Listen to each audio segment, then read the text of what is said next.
descubra como a biodiversidade reflete os efeitos das alterações climáticas. Neste montado encontramos espécies indicadoras de qualidade ambiental que são, em simultâneo, indicadores ecológicos de desertificação e alterações climáticas. Os líquenes são uma associação simbiótica entre uma alga e um fungo. O que é que isto quer dizer? É uma parceria em que ambos saem a ganhar.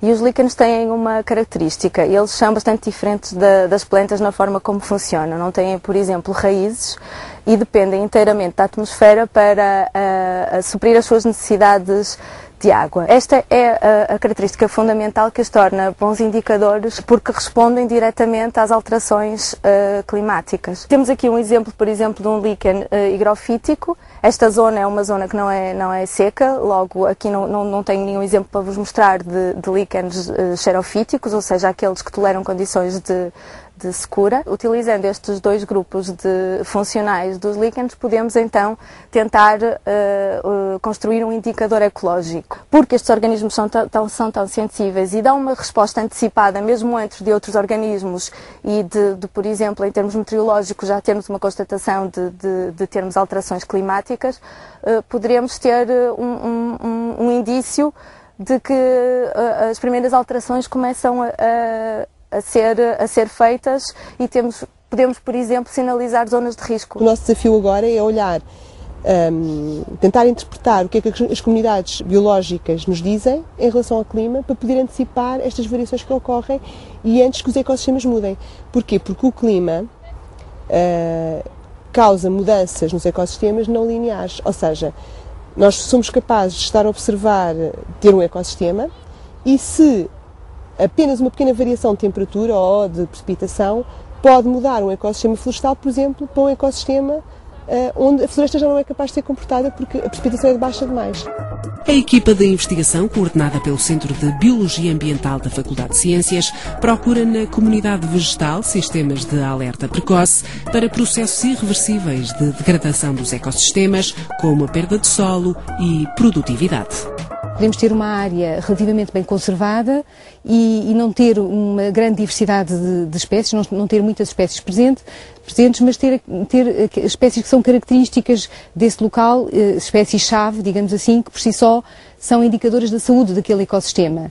Por outro lado, podemos ter áreas muito degradadas, sujeitas a muita perturbação, que numa determinada fase desse processo de degradação podem ter um pico no número de espécies presente, que se deve à colonização rápida de espécies oportunistas, portanto que aproveitam assim que há recursos disponíveis para colonizar esses locais, mas cuja presença é efêmera no sistema e portanto não são de modo nenhum indicadoras do equilíbrio do ecossistema.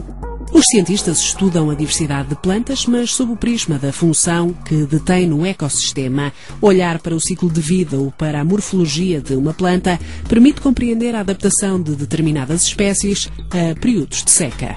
Podemos falar de espécies com um sistema radicular mais profundo e que, portanto, exploram recursos, quer hídricos, quer nutrientes, de um horizonte mais profundo do solo, ou, como por exemplo o caso dos sobreiros, ou então espécies que têm um sistema radicular mais superficial e que aproveitam qualquer evento de precipitação, por exemplo, para prontamente crescerem a uma taxa muito elevada e, portanto, crescem sobretudo nessas alturas do ano em que a disponibilidade de recursos é abundante.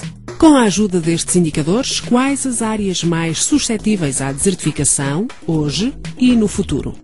Vemos, calculando este índice de aridez para a última década, o que ficamos é que a zona árida avançou muito ao longo da última década do interior do país para o litoral, mostrando que todo o interior do país está, neste momento, sobre um clima semiárido. Potencialmente, estamos a caminhar para um clima cada vez mais semiárido, muito embora a próxima década possa ser mais úmida e então reverter para o clima, digamos assim, normal, e que essa aridez medida ao longo do espaço teve um efeito, quer na estrutura da vegetação, medida nas copas, quer também um pouco através da estrutura da vegetação medida aqui no campo, através das plantas, dos grupos funcionais, quer através dos grupos de líquenes. Ou seja, uma pequena variação causa grandes consequências. Foi assim, os desertos formaram-se assim, não foi um processo linear, não foi, começou a ficar desertificado, não, foi uma mudança pequenina no clima causou uma mudança brusca no ecossistema.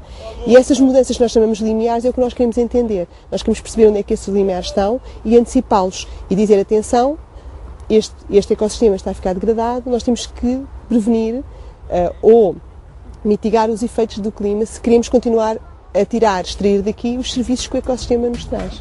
Bioindicadores como fungos, líquenes ou insetos são vulneráveis às alterações do meio e medem a saúde dos ecossistemas. O seu desaparecimento compromete o equilíbrio ecológico e são um alerta que deveria levar à redução dos efeitos nefastos que o ser humano está a imprimir aos ecossistemas. Saber dar valor aos serviços ambientais indispensáveis que muitas espécies nos dão seria um sinal de evolução humana para integrar o grande predador que é o homem na paisagem terrestre.